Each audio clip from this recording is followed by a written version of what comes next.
at 1:03 p.m. on Saturday, July 23rd, 2022. Did you say at 12:03 you said? Because the recording 1:03. Okay, 1:03 Eastern time. correct. The board meeting is being recorded. Secretary Treasury Yvette Davila Richards, please call the roll. Yvette? Good afternoon, everyone, and happy hot Saturday in July 23rd. Okay, roll call for the SPJ Board of Directors is as follows. Is Claire Regan with us? Here. Good afternoon. Is Israel Balderas here? Here. Is Rafael Olmeda here? Presente. Vicente, is Cheryl Smith here? Here. Daniel McLean here? Here. It's Emily Block, did she arrive? Here, dial-in's been giving me some issues, so my apologies. Oh, okay, we're glad to see you. Our Madam President Rebecca Aguilar, Here. Daniela Ibarra Here. at large, and myself, Yvette Davila Richards, Secretary Treasurer, I'm here. So we have a quorum. Before we go ahead, I just want to express my congratulations to Rebecca Aguilar and Cheryl Smith for being inducted into the NABJ Hall of Fame. You guys give them both a round of applause. This is a huge achievement for all the work that they've been doing. They don't recognize that the work that they do has really had an impact on people. Sometimes we just keep doing. And so now the community is acknowledging you guys. So congratulations. We love you both. We're really excited. And with that, I'll throw it back to you, Rebecca. Thank you, Yvette. And yes, congratulations, Cheryl. It's good that we're getting these awards this year. And again, we don't do this alone. I wouldn't be here if it wasn't for NHJ, to be honest. I wouldn't be the leader here that I am today. They trained me for this position. And I'm sure Cheryl feels the same way. All right, so I also want to designate that our parliamentarian is Israel Balderas for the record. Just want to let you know. Okay, so now we have to approve the minutes from the June meeting. I'll entertain a motion to approve the minutes. So moved. Okay. Seconded. All right, so Ed Audi, Region 9. Join the meeting. let's, Rebecca, I'm sorry to say this late. There was one correction I had. Bill Okay. Bill Bleyer's name is misspelled on the third page. Bill Blyer. It's Bleyyer. All right, so I'll entertain a motion to add that amendment to the minutes. So moved. All right, is that Israel? Yes, I think I moved, and then I think Daniela seconded. All right. Daniela? It wasn't me. Oh, I think it was Emily. Oh, Emily. No, it was Danielle McLean. It was Danielle All right, McLean. Danielle McLean. That keeps Danielle. getting to us, guys. All right, so moved by Israel, second by Danielle McLean. All those in favor, I'm sorry? To amend the minutes. Yes, to amend the minutes. Thank you so much. I have one other amendment. Should I? No, go ahead. Mention it now, yes. Okay, cool. So it said at the end, it says Danielle McLean plans to propose language changes for the code of ethics. I don't believe I said that during the meeting. I was mentioning the code of ethics and the importance of having that 2/3 vote to changing it. I'm also gonna part of the ethics committee, which is exploring the possible changes to it, but there's no set anything to actually make those changes or anything like that. It's just very preliminary discussions. So Danielle, for clarity, would you like to just strike that line? yeah, let's just strike that line for clarity. All right, so do I entertain? No new motion is needed, I don't think.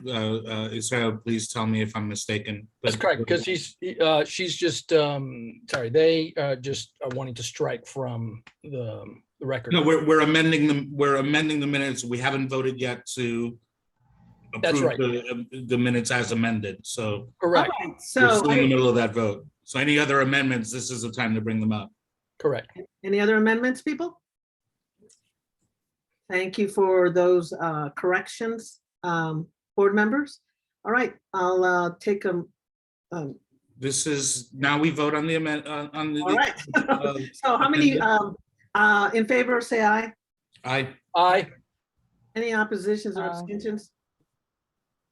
None. The minutes and the amendments are approved. Thank you. And thank you, Rafael, for all that clarification. I appreciate it. That's John, I'm minutiae, gonna but move this that's over. bad.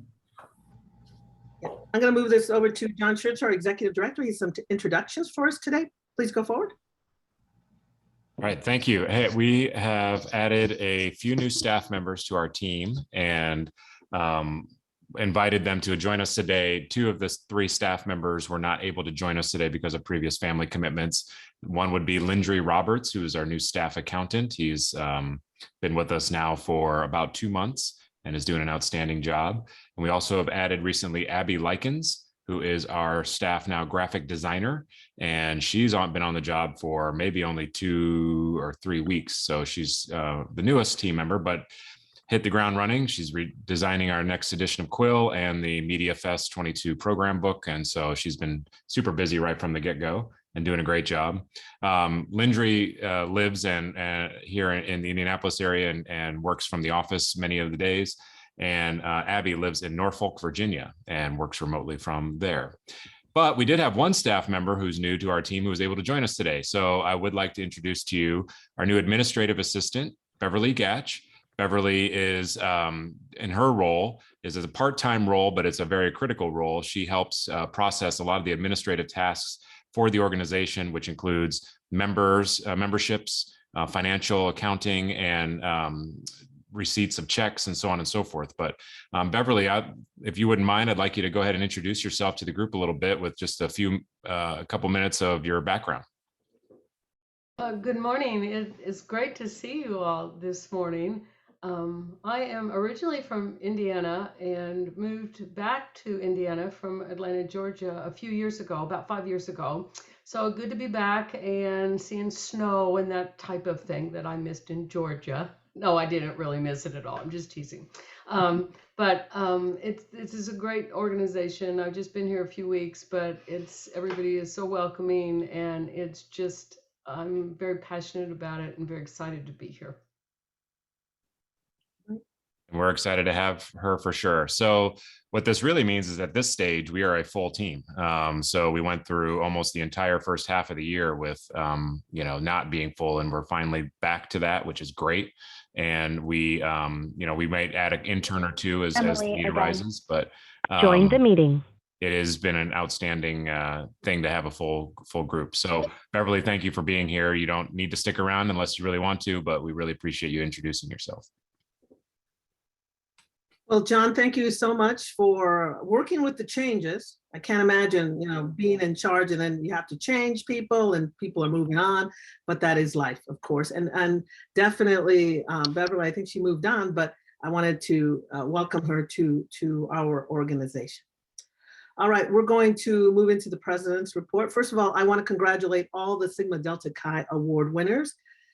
Your outstanding work has been recognized. And also thank you to Stephanie Ramos from ABC News for being our wonderful MC. Thank you to the SPJ staff for putting together a wonderful program. If you haven't seen it, go to our SPJ YouTube channel. It's right there. A lot of work and effort is put into this program, and I really appreciate the staff for getting it done because it's a beautiful virtual program. Now, let me talk briefly about our committees, because I think our committees have been really working hard. Claire and I met with all the committee chairs, the new ones, the ones that stayed over, to really, change things up this year, refresh things. When I did take over as president, I did ask the committees to come up with training and projects that could help our membership now and in the future, right? And they've done so. This is what I call SPJ Strong. The Diversity Inclusion Committee has already started a very successful diversity leadership program. It received 22 applications for the program for Mediafest 22, the most ever in the history of the program. They're now deciding who will be the 8 participants. The awards committee is wrapping up a successful year on the awards front. We had more entries in the MOE and SDX awards than years before. The committee chair and vice chair updated the categories and descriptions along with SPJ staff, Lou Harry. The committee will now see where we can improve next year. They also produced Zoom videos on how to apply for awards that can be used for years to come. The membership committee has created social media cards that can be used to recruit more members. They're available to all the members, all the chapters, all the communities. Ask Adam sent it for them. And the committee started the hashtag SPJ Strong Leadership Series with current and past chapter leaders, offering training to professional and student chapter leaders now. The second leadership training will be in mid-August. These are on Zoom again, also recorded to be used for years to come. The Journalism Education Committee continues its successful Press for Education Speaker Teacher Match. And in the fall, the committee plans to launch its pilot mentorship program. So stay tuned for that. The Nominations Committee now has 3 videos for those choosing to run for the SPJ board now and in the future. You can find them on the SPJ YouTube channel. The Professional Standards and Ethics Committee continues to discuss 2 possible SPJ code updates that address diversity and disability. One of the items I asked our committee to update was the giving voice to the voiceless. That to me has been an inaccurate statement. I know that often that's about people of color, the disabled, even the LGBTQ community. But as a person of color, we've always had a voice. But I know our communities, I know my community has been ignored in the past by the media. So I hope to see an updated, accurate change to that language in our code. I want to thank that committee. And the Bylaws Committee, always busy. Our chair is here to give a presentation. And that committee is also doing great work. So I want to shift gears here. I want to congratulate Jennifer Royer, who's been promoted at SPJ. And thank you to you and your team for always keeping us informed through Leads, the SPJ newsletter, and our social media channels. That's important. She makes sure the information gets out there to everybody, even people that are not part of our organization, but what a great way to attract new members. Also, kudos to Region 1 Coordinator Chris Vaquero and the chapter leaders in that region for putting on a very successful high school journalism program last weekend. Region 1 is a true leader in showing us how to bring in the younger generation to our profession. All right, so I'm going to go into public comments now. I'm trying to keep this meeting, I don't want a marathon meeting. So remember, let's be positive and productive. I also know some of you like to chat in the chat. I try to look at the chat, but again, I like to see your faces. I want to give you that respect. Look at your faces, talk to you right here. Remember, we're now keeping the chats as public record for these meetings. Also, heads up, the board will be going into executive session to discuss the nominees for several SPJ awards. And please, everyone, let's try to keep to 2 minutes or less because we don't want to be here all day. President-elect Claire Regan will be keeping time and we'll let you know when you have 30 seconds left. And a reminder, this is public comments, not a discussion time. All right, anybody want to talk? Anybody want to say something? Raise your hand if I see you. Okay. Oh, Anik Joseph. She's one of our newest members who is in North Carolina. Come forward. Yes. How is everybody doing? I am at work, so I'm taking my lunch break. I'm in a really small market. So that's why I wanted to make this public comment or express a request. The meeting that's coming up in DC, it's very, very expensive. And so I was wondering if there's a way, I don't know if there's a fund or something like that to kind of help. With that, I was able to secure a place through Airbnb and I did it so early. So it wasn't, it was still a lot of money. Like you say, we make so much money in this profession, right? Especially in market 140, I think. And so I really want to go. I'm seeing all of the great things that you guys are doing, and I want to see everybody face to face and learn from you guys. And so I would hate for, money to be the reason why I don't make it. So I was just wondering if, even if it's, I have a lot of skills as well, if there's a way I can help out or, bartering was the first way of payment. So just, that's my comment. I do know there's a few different. I'm sorry, Danielle, go ahead. Am I allowed to respond to her? Yes, of course. Okay, yeah. That's a great question. Something that I've, as a broke young local journalist, I've also struggled with some of the some of these, conferences, especially ones that are cross country or, cities that tend to be more expensive. One, I know there's a few different grants and awards, so like the Terry Harper Memorial Scholarship that will help pay for parts of the cost. I'm not sure when the application deadlines are for those, so those are things that you could try applying for.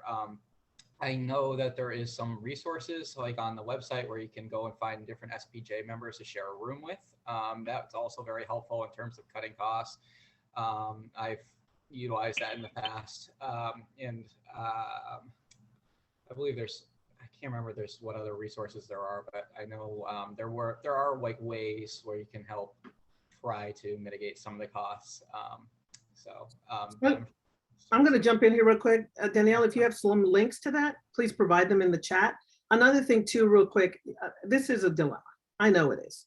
I mean, while we can say there's all these funds and everywhere, I mean, this is the problem that many organizations are facing. And this is something I think we need to think of, because I know that other organizations like IRE, they have these scholarships or fellowships that they do kind of give to other members. It is something that, you know, Anika, I appreciate that you brought up that it is something that I believe our board needs to explore, because I know, especially in your market, you're not making any money, especially after the government takes their cut. So I appreciate you bringing up that to our attention. And just so you know, it's specifically the entry fee. So I've secured the Airbnb. So now you're talking the registration fee to the convention. Yes. Sorry, the entry is for prize, but yeah, the registration fee. And then I would drive there. I'm not too far from DC. Gas prices are so cheap too, but it would be more of that, the registration. And it is something that, you know, we have discussed, Claire and I have talked about it, our president-elect, but, you know, we do take your request seriously. So thank you for bringing it up. Hazel Becker. The freelance community, the freelance SPJ Freelance Fund is sponsoring a fellowship that will bring at least 2, maybe more freelancers. I'm sure that might not help someone who's at work unless you're a freelancer and at work as a freelancer. But please let people who do freelance know that that is available. If you go there right now, I'm not putting the link in right now, because if you go there right now, it will tell the deadline that we had set. But we are going to extend that deadline because we haven't seen the program yet. And we didn't think that freelancers would commit to come to the convention until they knew what the program is. But now we know what the program is. Bless you, program committee. Thank you very much. Thank you. There'll be lots. Hazel, thank you so much for really thinking forward on these freelance, helping people out, because as a freelancer myself, you know, I in the past have had my own struggles, right? So I appreciate that your community has brought this up, and I hope in the future you can offer more than a couple, but please pass that along to your community, your board, because, you know, you do have us as freelancers a priority, and I appreciate that. Bob Becker. And just a reminder, this is public comments and board, although I would love to have a discussion. I did say this is not discussion time, this is their time, but again, put any links, anything in the chat. I'm sorry, Bob Becker. Yes, okay, thank you, Rebecca. As I told you last time, you have on your agenda a policy proposal to set a deadline for chapters that want to initiate bylaws amendments at 90 days before the convention. If you pass that and apply it this year, the deadline is next Friday, 6 days from today. And I think that would be unfair. I don't think the policy is needed. I think it's ill-advised. Certainly if the amendments are enacted that the bylaws committee are working on, this policy would have no place next year because there won't be delegates and chapters. And there wouldn't be a chapter. Chapters would not have the ability to initiate bylaws amendments. They would have to convince the board to do that. So for this one-time thing to set a deadline 6 days from today is extremely troubling. You may recall that several of you were very troubled last year when the board decided not to put forward the bylaws amendments, and within a week, 18 chapters decided to do that. You're setting up the same situation this year if you set the deadline next Friday. I don't have any idea whether anybody's going to propose amendments, but if you do that today, you are setting up the same problem you were very troubled about a year ago. However, if you decide to go forward with this, there's a drafting error in the proposal that needs to be fixed. Because in paragraph 3, it says each chapter that wants to put forward an amendment may make that decision under its own bylaws, okay? But then in paragraph 4B, it says that after the proposal is made, the executive director must contact each SPJ leader listed to confirm that at least 50% of the board of members of the directors of the chapter or community approve the advancing the proposal. Bob, Well, 15 yep. seconds, Bob, 15 seconds. Okay, under the bylaws of most chapters and this board, a quorum is all that's necessary to conduct business, and a majority of a quorum is all that's necessary to advance it. So in the case of this board, you would have to have 5 members to conduct business. It takes only 3 members to enact something. And that's true of most of the boards of chapters. If you say the chapter can do its business under its own bylaws and then say you have to have 50% of the members of the board, then you've created a conflict in your policy. Okay, time called. Bob, thank you for that detailed information. I would love to go to last year and how, in my opinion, a lot of it was driven hard and certain, I remember asking questions about some of the chapters and the standing, and I got pushback from staff and from our own board. So I will leave it. I trust in our bylaws committee chair that she will be able to address your concerns. And I appreciate you bringing this information forward. Anybody else? Anybody else? Any hands up? Anybody? Okay, nobody else? You see any hands, Claire? Anybody else I'm missing? Anybody? No. All right, so let me see. Yeah, I don't see anyone either. All right. So on that topic, I'm moving out of public comments. Thank you so much, everyone. I'm taking everything in consideration and on what was discussed here. I'm going to move on to the Bylaws Committee report. Committee Chair Alex Triquenio, you have the floor. You have to unmute yourself. Mike.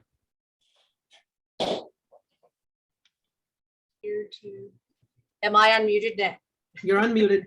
Thank you. Thank you, Madam President. We all need these reminders in the Zoom era. Okay, I believe this will be a brief item. So among other things, the Bylaws Committee has been reviewing the board policy manual that's on our website to confirm that it follows the bylaws. And in this process, we realized there's one policy the board should consider as soon as possible. And that is the Bylaws Committee's draft of this policy in your board packets, which spells out how 10 chapters or communities can propose bylaws amendments. And first, I do want to point out that this was in the board meeting packet for the June 4th meeting. So it is correct that if there's some group out there that wants to bring a proposal, they would need to do that this week if you pass it. However, it should also be pointed out that this text has been on the website for more than a month now. So if there is a I'm sorry, am I hearing someone? Okay. Excuse me, Susan Stevens, could you mute yourself, please? Everybody else, please mute. I thought I was muted. Yeah, and by the way, the only change in this memo from the one that you all had before the June 4th meeting is the date on the memo. So the text is identical, and we have had more than a month to review that. Now, before I proceed with presenting this proposal, I do want to address the question that Bob raised about this language, and I do want to point out that that language he said is in contradiction is actually taken directly from the bylaws as they exist now. Article 14, which concerns how to amend the bylaws, Article 14, Section 1, C says Proposals to amend by referendum may be originated by convention where majority favorable vote shall be necessary to send the proposal to referendum, or by the board of directors upon majority vote of the members, or by a minimum of 10 chapters and or communities by certifying to the executive director of the society that such proposal has been endorsed by a majority vote of the board of each chapter or community. So that is the actual text from which this proposal was derived. So that language about the majority vote of the board of each chapter community is derived directly from Article 14, Section 1C. So we cannot change that. The reason for this proposal is that's extremely limited information in the bylaws. And we needed to expand on that because last year, we're specifically recommending this to avoid some of the confusion of last year. Last year, I was not the bylaws chair. I was not a board member or committee chair. And I heard from people I hadn't heard from in years complaining about the way the process played out last year. So that's the reason for this. And we can't change that part of the proposal because it is the one thing that we did was try to write this proposal to follow the bylaws. So on that point, that section of the bylaws refers to this method for amending the bylaws. It really only spells out three things. First, that it's a minimum of 10 chapters or communities. Second, that they must certify to the executive director the proposal has been endorsed by a majority of the respective board. And third, that all proposals to amend the bylaws, whatever their origination, must be sent to the members at least 60 days before the convention.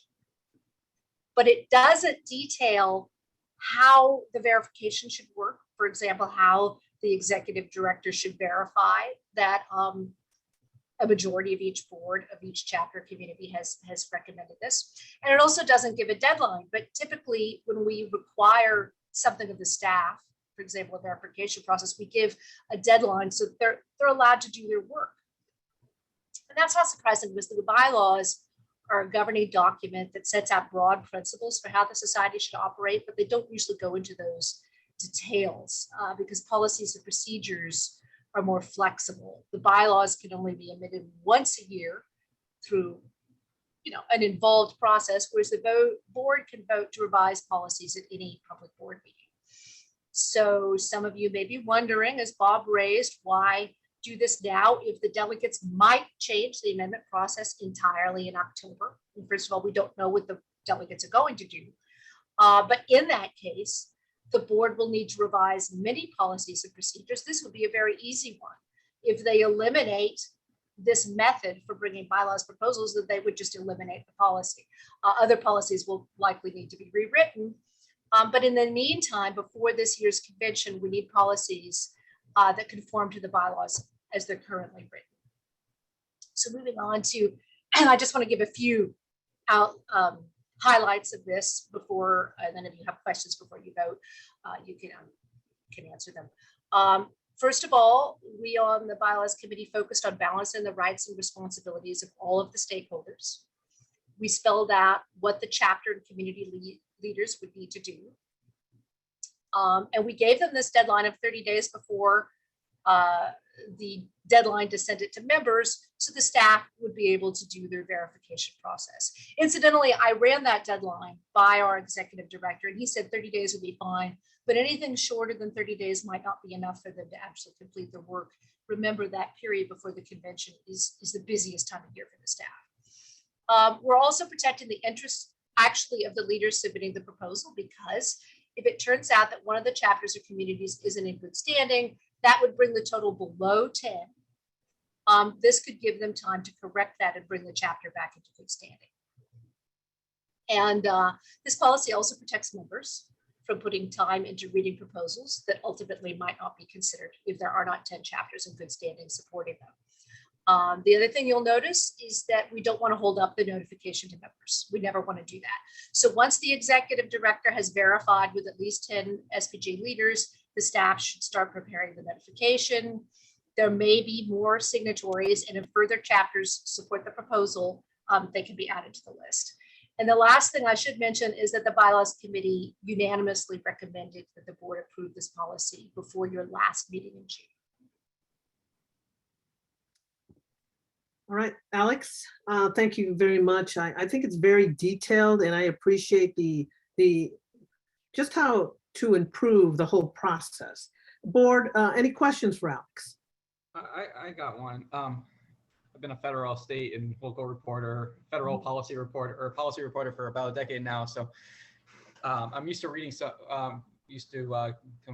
confusing things, but this one I'm still a little bit lost here. So can you just break it down? What was the policy? What's the policy now?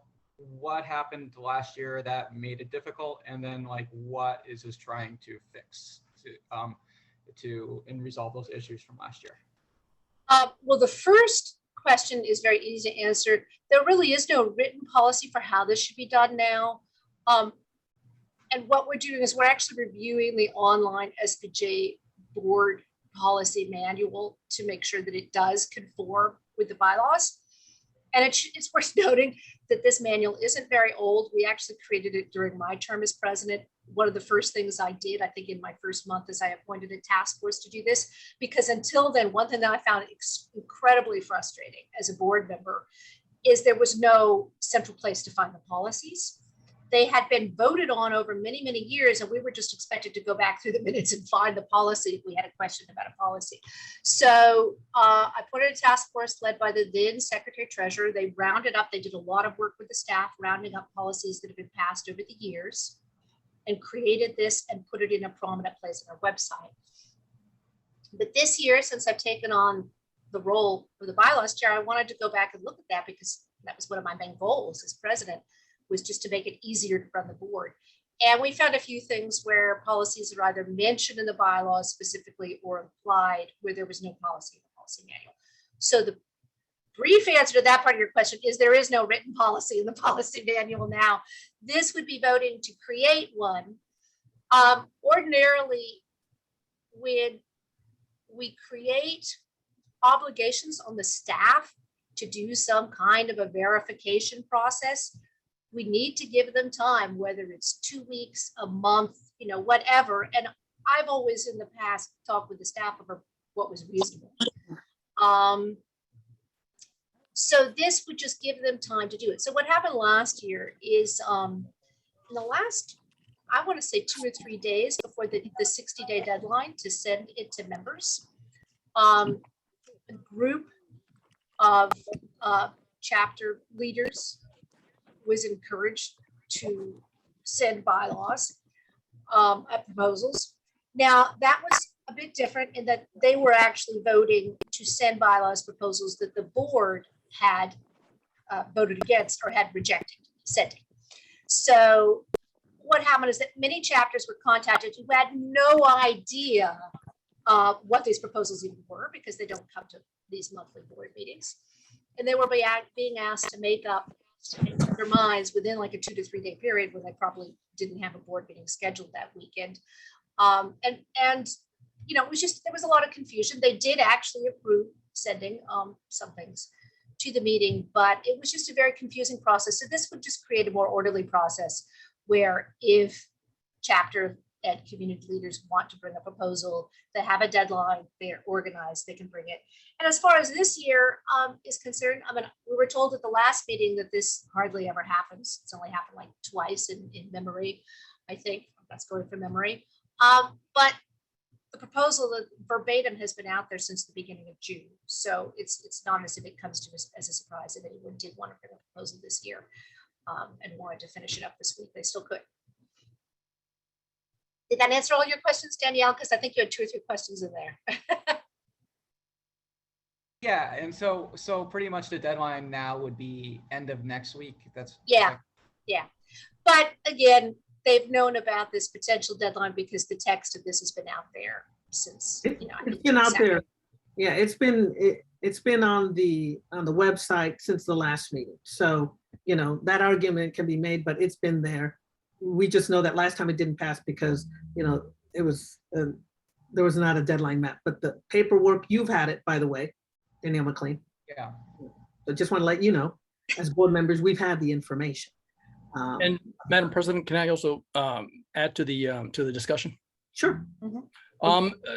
Danielle, some of the information regarding what happened is part of the record of the Delegate Analysis Task Force. Some of our fact finding, discussing with different experts, discussed what happened during the process that Alex just discussed, meaning when the board voted last year. I'm not exactly sure the date. Again, that's all part of the record. And the board voted not to advance bylaws. There was moves to make that part of the chapter. The people who were involved in trying to orchestrate chapters and being involved in taking a vote within 48 hours of that vote, all of that is part of the record of the Delegate Analysis Task Force. And I say that because due to all that fact finding, recall that there is a proposal to keep the process for petition, even if the delegates are eliminated, right? That's what we voted on last time. So there will, regardless of, Bob saying it will pass or won't pass, I'm not willing to, look at a crystal ball and find out how delegates are going to vote. But certainly the idea of more democracy involved in chapters being able to, chapters and members being able to propose amendments, that's still within part of what will be discussed at the conference. Any other questions? That makes sense. Thank you. Thank you for that question, Danielle. It clarifies a lot. Any other questions? Yes, John.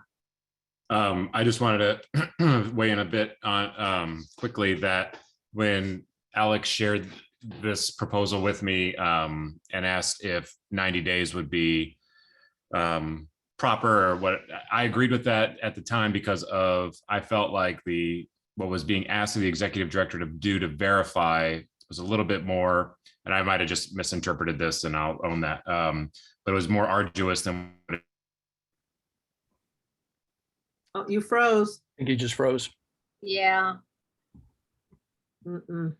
Maybe, is he still on? Can he hear us?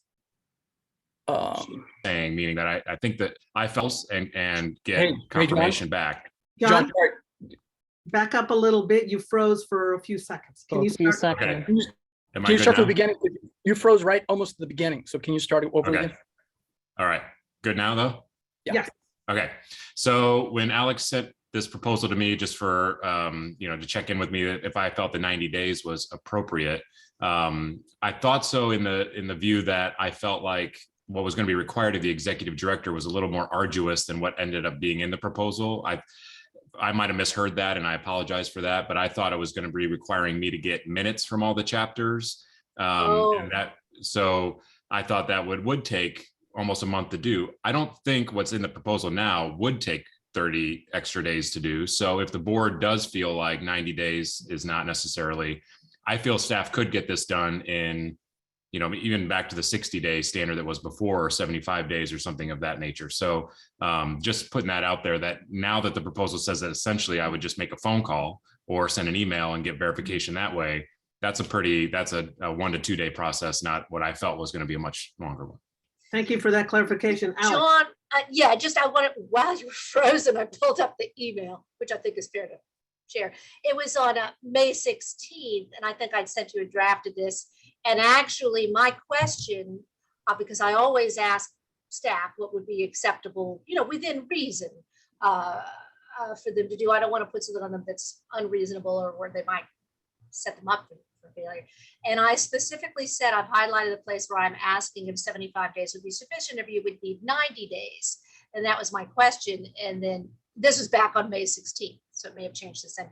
And your response was, I think your proposal looks sound and I would advocate for 90 days in advance. In this case, if a verification step is necessary, ensuring the figures of the board voted this way, I think staff would need that amount of time. So yeah, the way I had framed it, because we had discussed in committee, is 75 days enough, which would basically give the staff 15 calendar days to do the process. Weekends may be in there, but roughly 2 weeks. And I think at that time you said 90 days, but now that you've seen the final proposal, you're saying, I framed it as 75 or 90. are you saying you think 75? Yeah. So to be clear, that's 75 before the convention. You have to send it 60. So it would give you 15 days. And you only have to send an email or a phone call, but it may take a few days to hear back. Right. Can I jump in real quick? One more thing before you jump in, Rebecca, I'd also say it's both giving the staff 15 to 30 days before the deadline to send it. It's also giving the chapter and community leaders time to get back. If it's 15 days, just a warning, and this may be okay with people, if people are on vacation and don't get back, or if we find that one of the chapters is not in good standing, meaning they haven't filed their paperwork, and that would bring it below the 10, that would give the chapter also less time. You know, they may only have 10 or 15 days to correct that rather than the 30. So, I mean, I'm fine because those were the options that the committee came up with. But I'm just throwing that out there that it's both the staff and the committee leaders would have less time. I like the way you have it worded already, Alex. No changes are needed. It's best to give staff more time than less time. That's my opinion. I agree with that completely. Thank you, Emily. Thank you. And I am concerned about the leaders possibly losing their momentum. Alex, please let me finish. I think, again, last year I felt like everything was rushed. I remember asking John, can you verify this? Can you verify that? He was like, I don't know if I can do this. I don't want to insult any. I need people to have time. I don't want a rush job because something has to be signed. Last year, that made me feel so uncomfortable, and it was insulting to me as the president-elect that the executive director would tell me, you know, verifying this, verifying that. And I understand there's a lot on his shoulder too. I will be understanding of that. So as for now, I appreciate the language. I don't think there needs to be any change. The more time we give staff, the better. Because how many times does something happen and we start blaming the staff? And while John, I appreciate that you brought that to our attention. I believe the more time you have to get the job done right is better. All right, anybody else? Any other discussion from the board? Israel. Go ahead. Alex, to Bob Becker's. Yeah, I'm looking at that right now. so let me just go ahead and finish, and then you can. Excuse me. What are you guys talking about, Bob Becker? What are we talking about here? So what Bob Becker raised during the public comment period, I want to bring that back up, which is the because the language in number 3 of the proposal and the language of 4B that talks about at least 50% of the board of directors of the chapter, that is not it's not jiving with the language of the bylaws, because the language of the bylaws says that it has to be endorsed by a majority vote. The majority vote would not be 50%, right? It would be 50% plus 1. So to the point that the language does not square with number 3, which says the chapters and or community leaders must obtain support of the proposal by a majority vote of the board of directors. Language in 4B would also have to say, contact each SPJ leader listed to confirm that at least a majority of the vote, not 50%. So I concur. There is it has to, the SPJ bylaws say that such proposals would endorsed by a majority vote of the board of each chapter or community, which is different. So I then just keep it a majority vote. I'm switching between. Well, it would have to be a majority vote because the bylaws language is majority. It can't be. I would approve that change. That's exactly the section I was looking at. Thank you, Israel. All right. So Alex, will you amend that language? Yes, I approve that amendment, and that's definitely something I can speak on behalf of the committee for. Anybody else from the board? So, Madam, I move that the board vote, or the board move to consider the proposal by the bylaws committee for discussion. All right. He moved. Second. I'll second. All right. Emily seconded. Okay. All right. Can we move into discussion about this? Right. Yes, ma'am. All right. I guess we can open it to any other members here. Hazel Becker. Hazel Becker, you have your hand up. 1, 2, 3. Bob, is Hazel on the other side of your office? Can you tell her to answer? No, I'm not on the other side of his office. I'm downstairs and he's upstairs. Sorry, I'm fumbling a little bit today. I think the question was not only the difference between a majority and 50%. I think it was also a question of a quorum at the meeting. versus 50% of the board.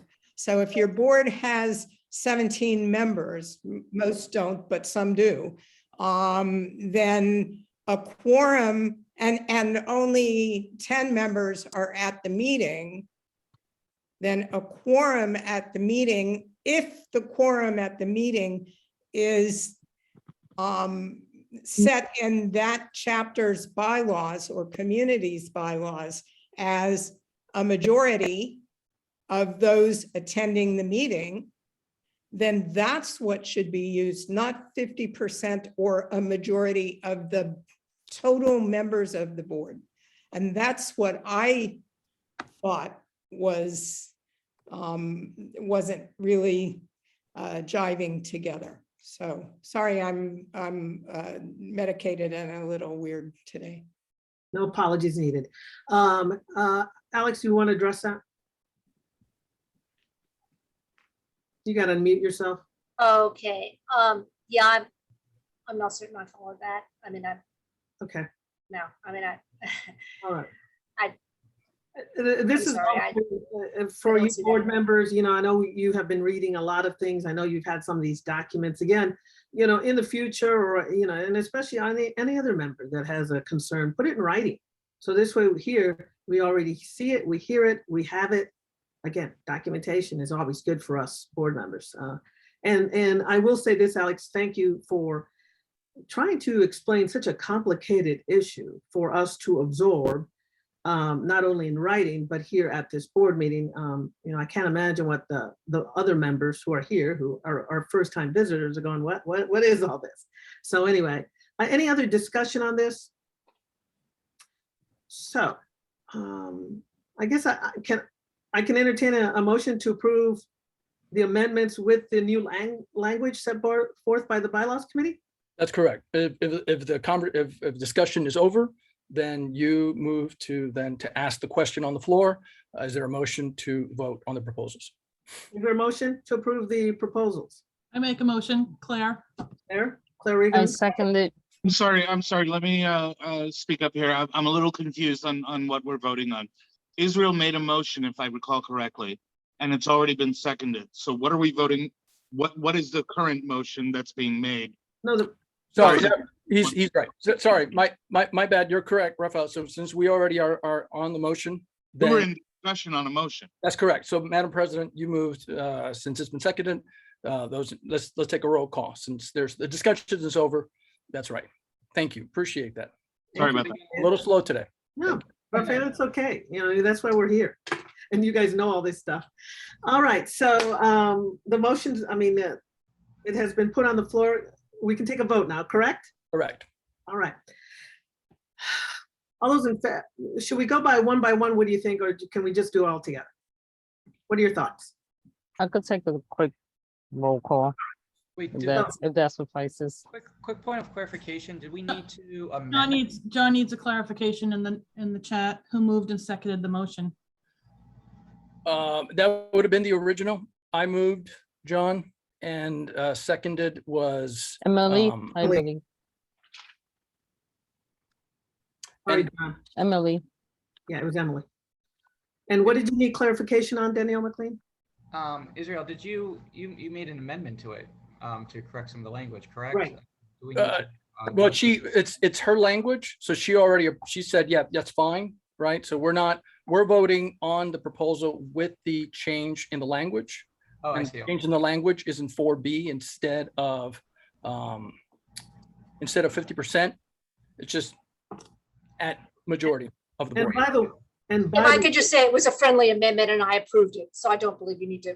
Friendly amendment, okay.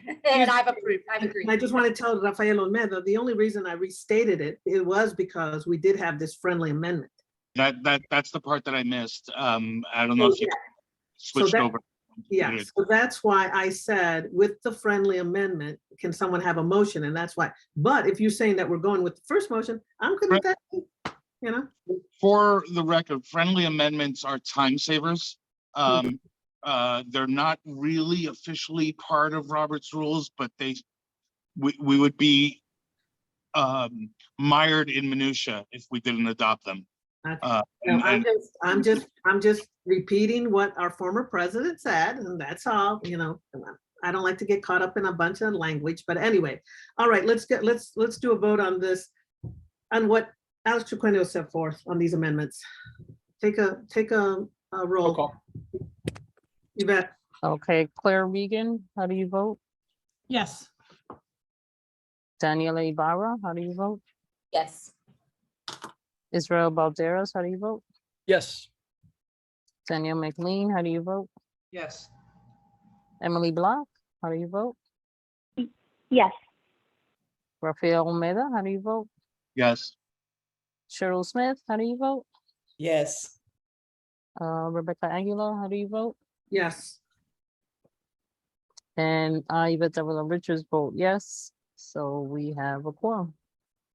All Unanimous yes. vote, it passes. Unanimous vote, it passes. Thank you. Alex, thank you so much for your hard work. I appreciate it. All right, let's move on. And I did, Rebecca, if I could have one more minute to complete my committee report, because there's one issue that we noticed. It's not for something for you to vote on today, but I did want to bring it to the board's attention because it concerns the implementation of the bylaws as they're written now. Can I put that? Okay. Oh, yeah, go forward. Yeah, last year, the delegates voted to treat communities like chapters in all sections of the bylaws, other than allotting them delegates. And the board has traditionally voted on chartering new chapters at its final meeting at the annual convention. That was just tradition. But if you follow that and follow the current bylaws, then the two communities should be chartered at your final meeting in October. To follow the bylaws that were approved at last year's convention. So that was not in effect at that meeting last year. And I mention this only because there's 3 months left until the convention. Again, I want to give everyone time to complete whatever paperwork or process is involved. And I don't think this will be an issue, but we did think on the committee that it would be a good idea to complete that process this year with the two existing communities before taking steps to create any new communities, although I don't know if that issue is out there, if there's anyone that's interested in creating new communities now. But just make sure the process runs smoothly and it can be a model for the future. And that concludes my committee report. Thank you so much for bringing that to our attention. We will pay close attention to what the community's needs are, including being chartered. Can I please make a comment about that, Rebecca? The communities were chartered by the boards at the time that they were formed. Freelance community was chartered in 2014, I believe, and I don't know the date for the international community, but we'd be delighted to have the board go ahead and do it again, but I don't want to make it seem like we were not chartered before. Well, that's good to know, Hazel. I did ask John what the process was for communities, if a community wanted to be chartered now. And my understanding was that a process didn't exist, but per the bylaws, as they exist now, it should be exactly the same as the process for creating chapters. Okay, so. But you don't need to go back and That's good to know. We can find those minutes if you remember when they were. I think you just said we can find those minutes, and maybe you don't need to. You don't need to reinvent the wheel. Thanks. Thank you. Hazel, if you have any documentation that shows you were chartered, okay. So another thing too, you know, I'm still waiting for your bylaws, by the way, Hazel. So here's the thing, find the documentation, because while you say it happened, some of these board members haven't been on the board. Some of us are new. We don't, you know, John has only been with us a few years. So, you know, again, any documentation, and it's not that I don't trust you, but again, a documentation in journalism really helps. It's the evidence that proves it happened. So while you say that happened, obviously Alex could not find that documentation anywhere. Find emails, find notes, find minutes. Please find me some documentation so that we don't have to repeat the process. I believe in documentation. I don't live in the past without documentation. It would help our executive director also. That said, I'm gonna move on now. Okay, let me take a breather. Okay, let's move on to Mediafest 22 report. I will turn it over to our convention chair and president-elect Claire Regan. Claire. Thank you. I'm happy to give a report about Mediafest 22. Just as a quick overview, it is October 27 to 29 at the Grand Hyatt in Washington, DC. Our co-sponsors are the College Media Association and the Associated Collegiate Press, CMA and ACP. Registration is open, and our executive director reports that we have almost 60 registrants already, 3 months, a little bit more than 3 months out from the convention, which is good news. And early bird rates are in place through October 4. The conference committee has been very busy selecting proposals for sessions. We received over 80 proposals, and we're going to accommodate about 70 because we are co-sponsoring with 2 other groups who will have their own sessions as well. So I just want to salute the committee. Yes, I serve as chair, as president-elect. Rebecca Aguilar is on the committee, as well as Maya Brown, Scott Brinton, Bailing Shaw, and 2 representatives of our Washington, D.C. chapter, since that is our host city, Deanne Davis and Randy Shostak. They've been doing a great job. We still have another meeting or 2 to go. We are in the process of filling in some gaps in topics and strengthening the proposals and confirming panelists. As you know, our panelists are volunteers. They come without pay to our conference and contribute their professional expertise, and we're very grateful for that. Some examples, just a quick few examples of some topics we have on the table: disinformation, mass shootings, how journalists cover and deal with their own trauma, investigative reporting, freelancing, obituary writing, and AP style. We will finalize those within the next month. And we're waiting for the other 2 groups to give us their finalized program so we can sort of mesh them together and make sure that everybody's needs and interests are met. We are really on target because I just want to point out that the conference is extra late this year. It's got a lot of positives. In one way, gives us more time to plan, which is, I welcome that as a committee chair, but just so the board and everybody knows, it does shorten the upcoming terms of service for the new board coming in, because our immediate past conference was early September 2 to 4, and this conference will be October 27 to 29. It gives this year a longer year, and the year that we're going to begin in October, at the end of October, will be a shorter 11-month term. I point that out because it's important for us to be aware of it. And, our conference, our terms of service, our election cycle is tied into our conference. And that's a really important factor to keep in mind as we plan our conferences. So I'm going to bring up this issue with the bylaws committee for consideration and discussion and see if we can resolve it that way so that we can put a timeline in place going forward so that we can keep to the full 12 months so every board that is elected and appointed can serve their full terms. So this is going to be in person, and we're excited about that, hoping for the best. I do want to hand it over to John to talk a little bit about the COVID situation. I'm here in New York City where there's a big surge. Again, the later date of the conference hopefully will be in our favor for that, but we have been discussing it, and John will explain what we're up to with that 3 months out. Yeah, let me give you just sort of a high level because our staff, both us and ACP and CMA, are collaborating on a policy. Obviously, we all want the same one, and so we want to make sure we're doing it in conjunction. I got in my inbox this morning, actually, from our director of convention, our conventions planner, Katie Riggs, a proposal. So I don't want to say it's going to be the final thing, but essentially at a high level, what we're looking to do is it'll feel similar to maybe some of the conferences you've already attended in this COVID era. So there will be there is a vaccination requirement, and we will be checking vaccination cards upon registration. There's also an ability for people to prove a negative test if they are not vaccinated in order to also attend the event. Should somebody come down with symptoms at the event, there will be a protocol by which they will contact staff, remain in their room. We will provide them with a rapid test, and we will go forward with dealing with that situation as it arises, but we'll make sure that's dealt with. We'll ask every day for participants to complete a health screener so that they make sure they inform us that they are feeling fine and they have no symptoms. So that is essentially on a high level what we're going to do. There'll be some other smaller like things that we have to obviously pay attention to, like roommates of those who test positive and things like that, and what are we going to do with that. But we will be, and then of course observing what Washington DC's local policies and standards are, and making sure that we observe those, which hard to say right today what they will be like then, but you know, we'll keep our eyes on that. So I feel like attendees will see a pretty big effort to keep things safe and keep things, you know, make sure it's at the forefront of our attention when we're there. Thank you. Thank you, John. I just want everybody to know that we are on top of that. We're keeping track of it, and we will bring it up again at our next meeting with another update.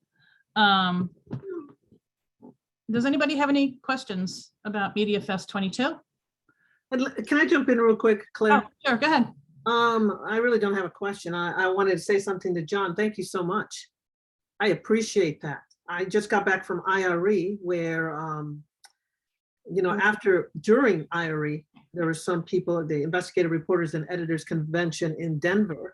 During IRE, some people got COVID and they immediately put out a release immediately to all the members, which I hope we do that too. Let them know, be transparent. But I like everything that John just told us. We are in front of it. We're being aggressive on it. I think that gives people comfort. You know, again, I personally believe a lot of COVID is caught in the TSA lines and the airplanes, but that's my thoughts. But I appreciate what we're doing. I think that extra effort will make people feel safe to go. I will say at IRE, I did not go into some rooms where I thought people were packed.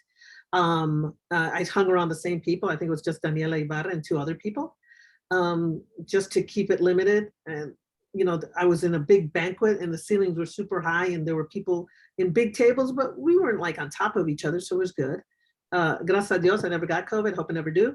But I appreciate, John, that you and the staff are doing this with Katie, because it's so important. I know that we're gonna have all those little sanitized things going on and signs saying wear your mask and whatever. But just what John just told me made me feel just very comfortable, because yeah.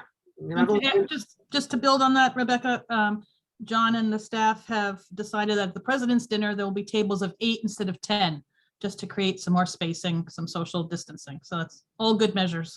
All good measures. And, you know, and I also suggest, John, and maybe, you know, I'm speaking ahead of your thoughts here, but to make sure that you put that in bullet points in our newsletter, just to let people know that the people who are not at this meeting, because there's only 19 of us today, right? Let's let people know this is what we're doing.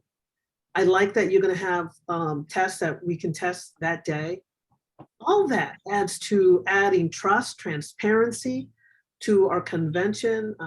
You know, you guys, I mean, Claire and the team, they're putting together some, she can't even mention some names yet, but we got some great people. And you know, the fellows of the society, I mean, we got some big names coming, right? So Rebecca, just to let everybody know, there is a COVID link on the Mediafest registration site, which is also good transparency. Yes. So, you know, as you see, and as you go along, you 19 people here, let everybody know what we're doing. Because I think that's important. I'm going to the NHJ, NABJ conference in 2 weeks. We'll see how they're going to handle it, because I also had to send in my vaccination card and all that. It was a process, believe me. But we'll see, you know, I'll report back and see what happens from there. So we have a couple of questions. I think Israel had his hand, then we can go to Daniela and Raphael. Yeah, a couple of things on the issue of the timing of the conference and COVID.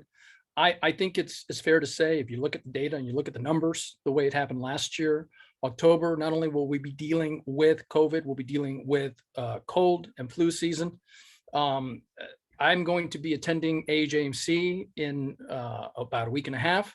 The speakers there also have to wear masks, as well as all attendees have to wear masks. This is in Detroit.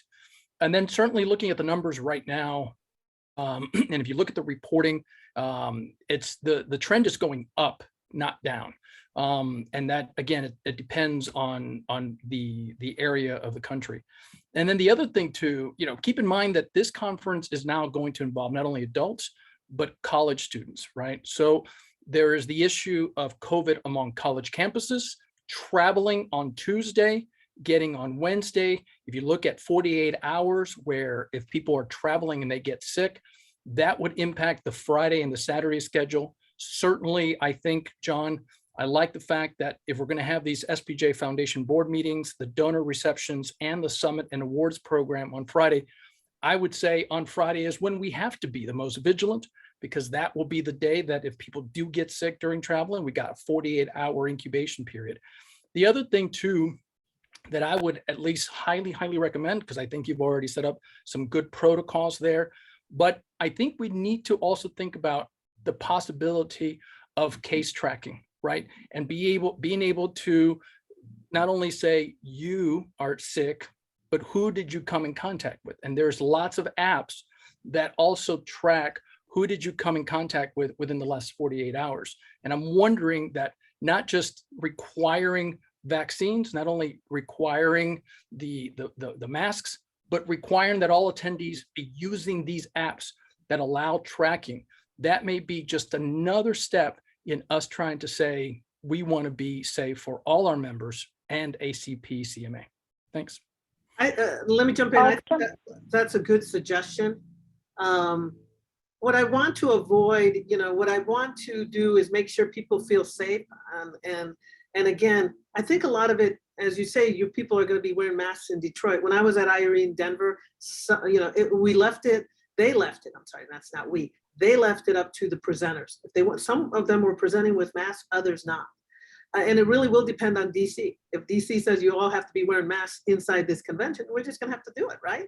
But I appreciate you bringing that to our attention. The apps, track who we're hanging out with. Anyway, Claire. I'll add to Israel's point just really quickly that if we're using the same kind of apps for the convention registration that we use every year, that CMA and ACP also use, where you set up your schedule for the day, there might already be integration where if a person does contract symptoms, they could say, this was my schedule, and maybe specific people that were also attending those same sessions could get a more specifically tailored email if it's not too difficult to integrate. It might be too difficult, I don't know, but I just wanted to throw that out there, that we might not have to reinvent the wheel. People might already have their schedules already in a database for us to access. And John, Claire, real quick, I hope John, and I'm sure, again, I may be speaking ahead of here, but let's make sure we provide some masks for people just in case, will we have that, John? Those disposable ones that we can get at Sam's? Yeah, we'll definitely, hand sanitizing stations, masks, social distancing, those are almost, standard at this point in event planning. So yeah, we'll definitely have those available. Thank you, John. Daniela?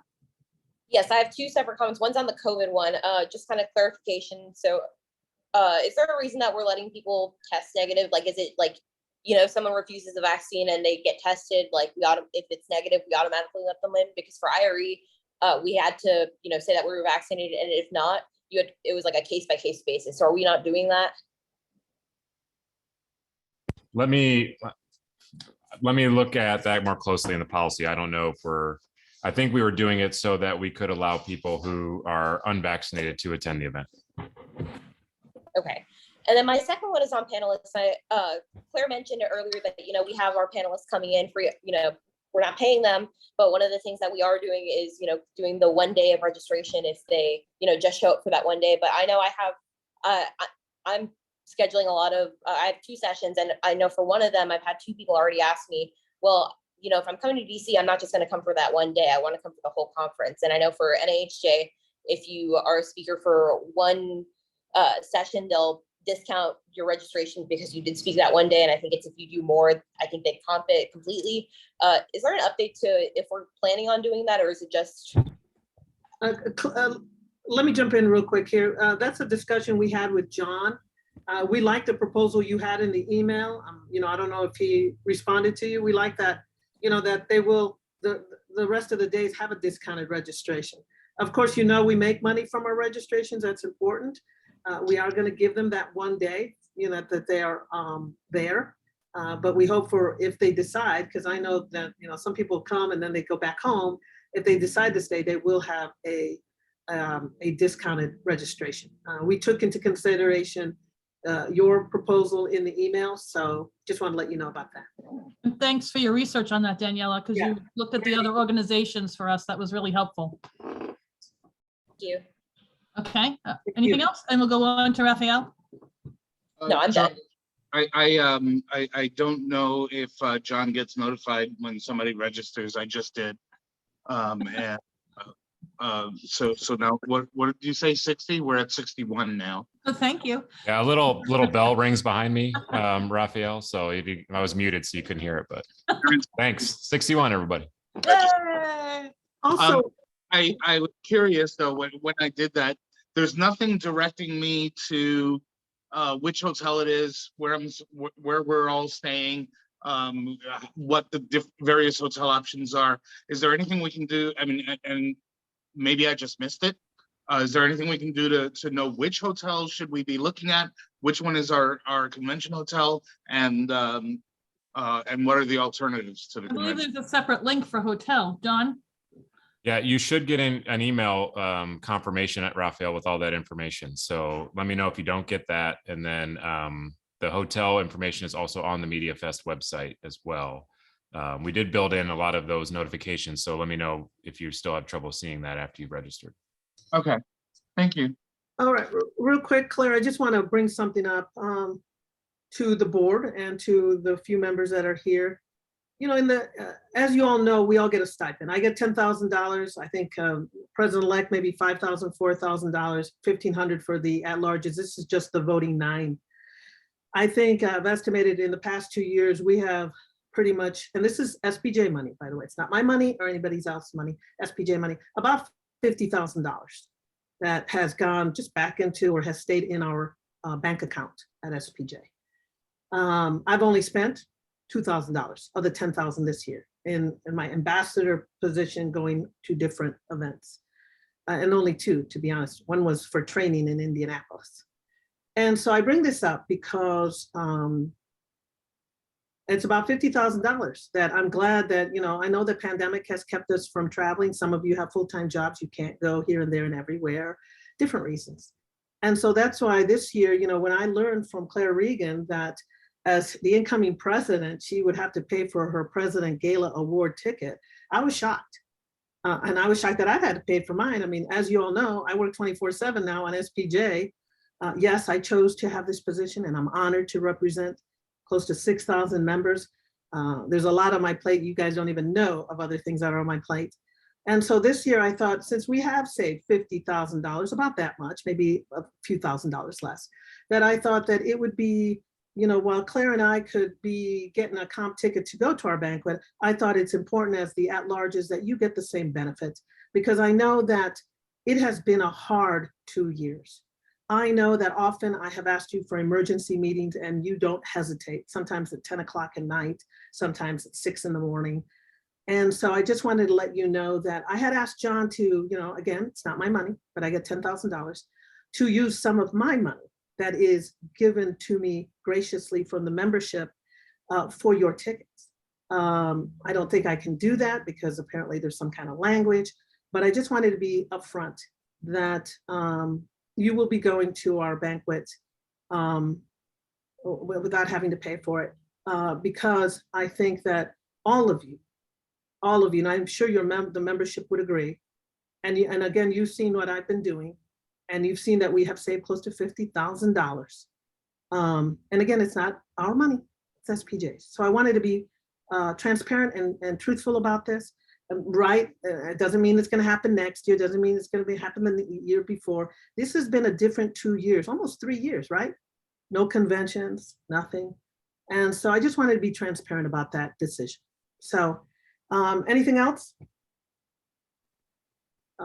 Yes, Anik, go ahead. And I apologize again, I am at work, so I had to take that phone call. I was just wondering, because you had mentioned about having your COVID card. Is there any way you can just, are we gonna, as somebody who would attend the Mediafest, would they need the COVID card with the testing? Can you talk very briefly about that?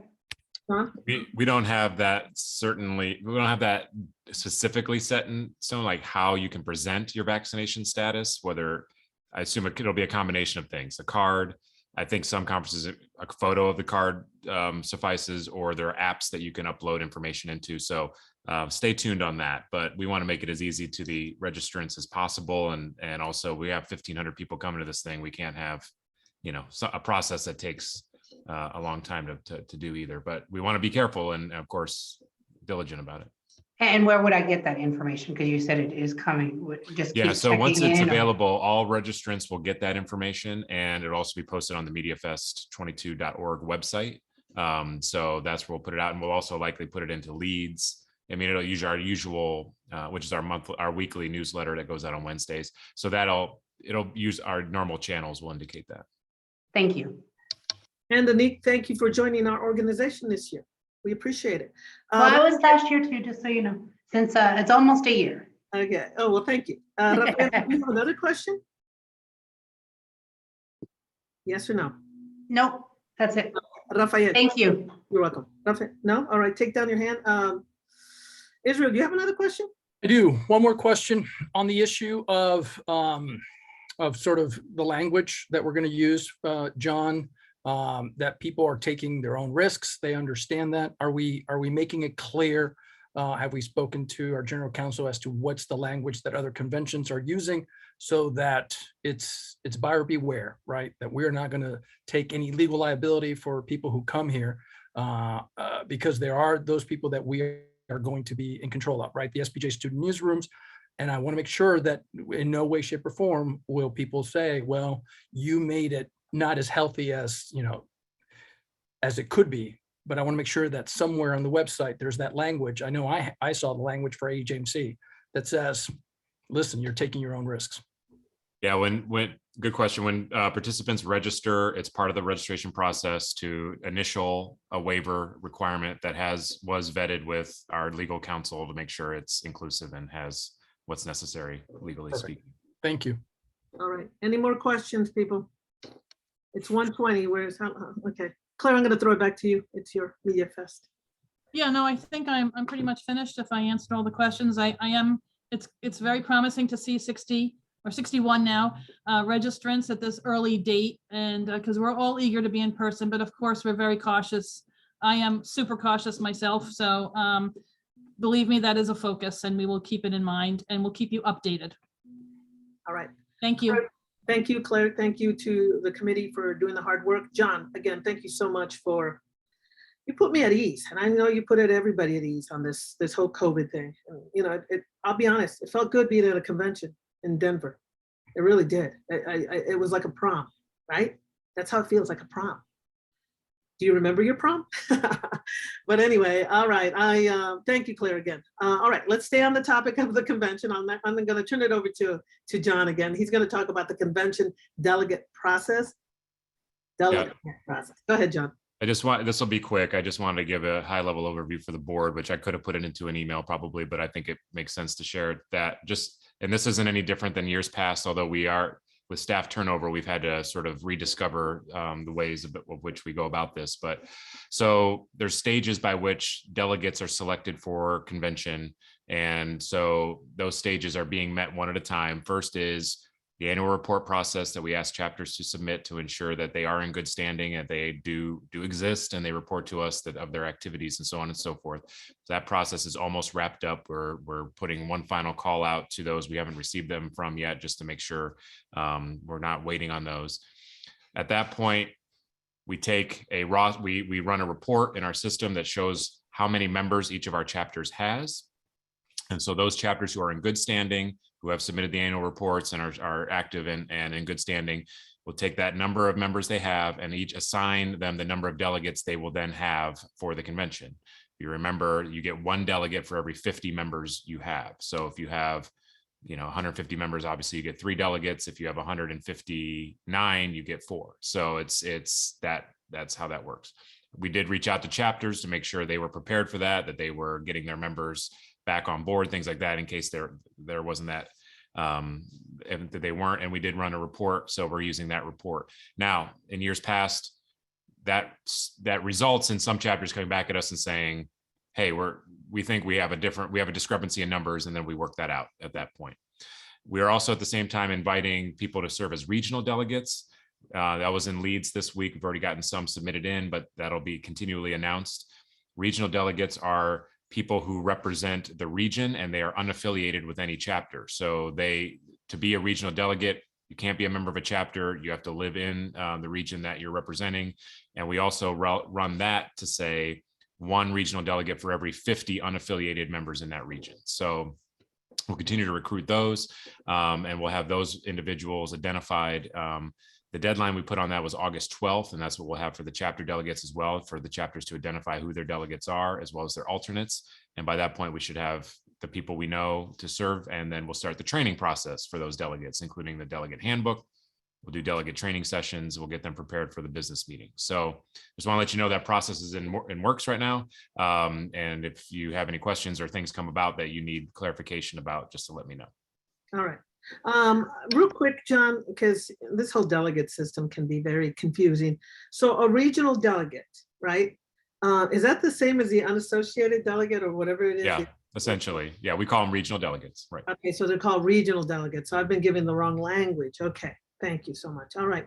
And so the deadline to, and so let's say I live in Texas and I'm not part of the Fort Worth chapter, which I am, but if I was not, and I would say, I would contact you and say, I want to be a regional delegate. Yeah, there's a form online that you fill out, and then we verify that you're not a member of a chapter and that you are an active member. And the way it works is if you're the only one who raises your hand, or let's say your region can have up to 6 delegates, but you're the only one who raises your hand, you're named that delegate, you get all 6 votes. If 6 people raise their hands, those 6 go to convention, they each get 1 vote, so on and so forth. If So 8 people, if 8 or more than the 6, then we'll have to have a runoff, some sort of an election to make that happen. And we haven't had to deal with that. So that would be a new ground for us, but that we're ready for that if need be. We have that online voting software we can use to make that happen.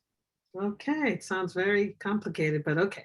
Any questions about this delegate region? Yes, Israel Valderas.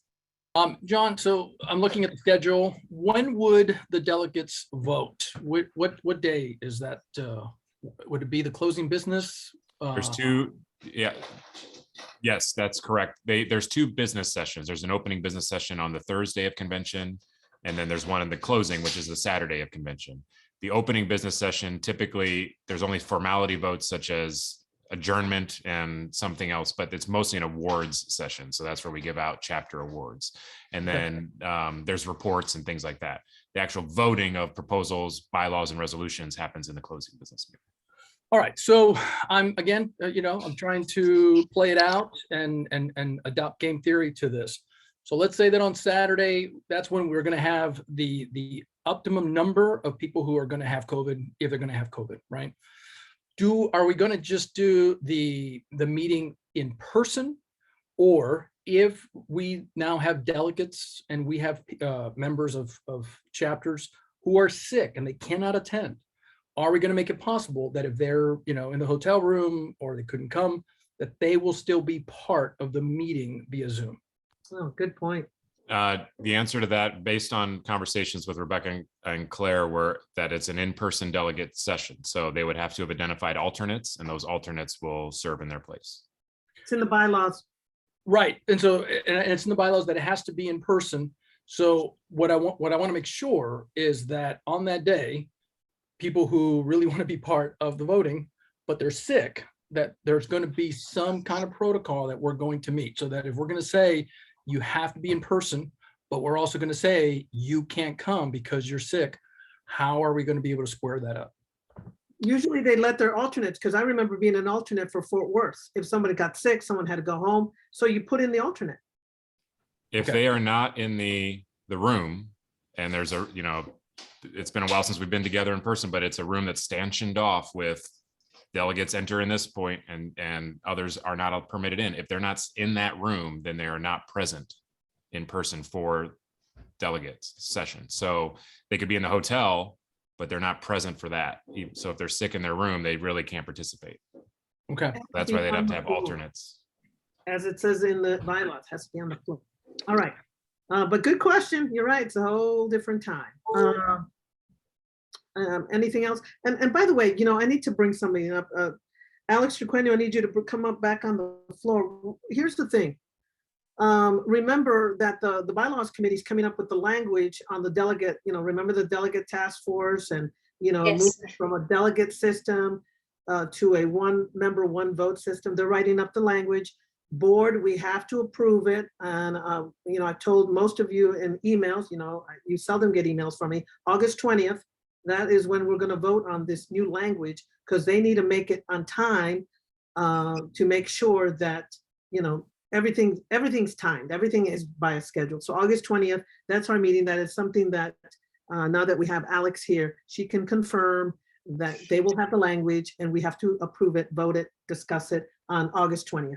All right? Yes, and actually, I had thought, Rebecca, of including that in my my committee report, but I was afraid it would run a little long. I wanted voted. I did want to say, if people want to get in touch with, we are actively drafting those bylaws amendments now. So if people have changes they want to get, they want to I hate to say lobby for, but we've talked, for example, about having the petition formula. There's also some people I think have said that this the way to propose amendments by chapters might go away. There's actually nothing specifically saying that in the delegate task force report. So if you have opinions on that, my goal is to get it to your board in plenty of time to get comments from them. Please do. I don't want And to. if anyone else on this call who's not a board member wants to get in touch with me, I think everyone has my contact, and my contact information is actually on the website. Please do, because that's something we're going to be working very, very hard on over the next 3 to 4 weeks. So FYI. Thank you. Especially board members. Any questions? Yes. Any And you will get a chance to review them, but if you have things you want to say before then, get in touch. Yes. She will give us time. We cannot miss deadlines if we want this to happen. And I want it to happen. Just want to let you know. Okay, so we're done with any questions. I hope you don't hear my lawn guys are out there cutting grass in 102 temperatures. Oh my God. Anyway. Okay, so now, John, you're finished? Yes. All right. All right. Okay, so now we're going to go into executive session to discuss and decide numerous awards. We'll let you know when we come back into the public forum. We will send out a tweet. Thank you for joining us today. Enjoy your Saturday. If you're not coming back. Sorry to interrupt. Just to confirm, we'll email those who are here at the session when we're back in the full session. We'll tweet and email. If you're not on Twitter. You see you later. Go enjoy your Saturday. Stay out of the heat. Wear your sun guard. And we'll see you later if you want to come back, really. I'll entertain a motion to go into executive session. Hello? Seconded. Seconded, Yvette. Yvette motion by Yvette, second by Emily. All in favor, say aye. Aye. All right, no opposition, abstentions. All right, motion carries. Let's go into executive session. Stop the recording. Thank you. All right, executive session. Thank you, John. We've come out of executive session. Do I have to do a motion again? I don't think so, right, you guys? Return. Thank you, John. The board has determined the award winners. And by the way, we're extending the deadline for the David Eshelman Outstanding Advisor Award until August 31st. So please let all the college students know out there, any advisors, let them know that we're opening it up. We have determined the Distinguished Teaching Award, the Ethics in Journalism Award, the Howard S. Dubin Outstanding Pro Chapter Member Award, the Julie Galvan Award, the Wells Memorial Key Award. But at this time, we're not revealing the names. So stay tuned for that. Anything else, board, that you want to talk about before we move on? I want us to enjoy our Saturday. Well, that's it for today. Let us continue being positive and productive and focus on our members and making our news industry better. Don't forget to register for Mediafest 22. Please pass along the word. John, by the way, we are looking for silent auction items, correct? That's correct. Right. So, any items that you think someone would find valuable and would donate to have. That's all we're looking for. like signed books, maybe, if you know somebody famous or influential, an hour with them, that kind of thing. Be creative. We need to raise money for the Legal Defense Fund. And what else does this silent auction fund, John? That's exclusively it. So this is our major fundraiser for the Legal Defense Fund. All right, so let's make sure we do our part. Okay. All right, I'll entertain a motion to end our board meeting for today. I move to adjourn. All right, one at a time, please. Rafael at first, who seconded it? I'll second it. Daniela Rafael Ibarra. first and Daniela second. All Okay. in favor, say aye. Aye. Any oppositions? You're nuts if you are. Okay, no. All right. So that carries it. That's the end of our meeting for today. Have a good one, everyone. Stay safe. Watch Stay out. cool, everybody. Thank you. you. guys. Safe travels to Bye. everyone. Join Bye. NHJ. Oh, yeah. NHJ. Bye. Safe travels. Bye.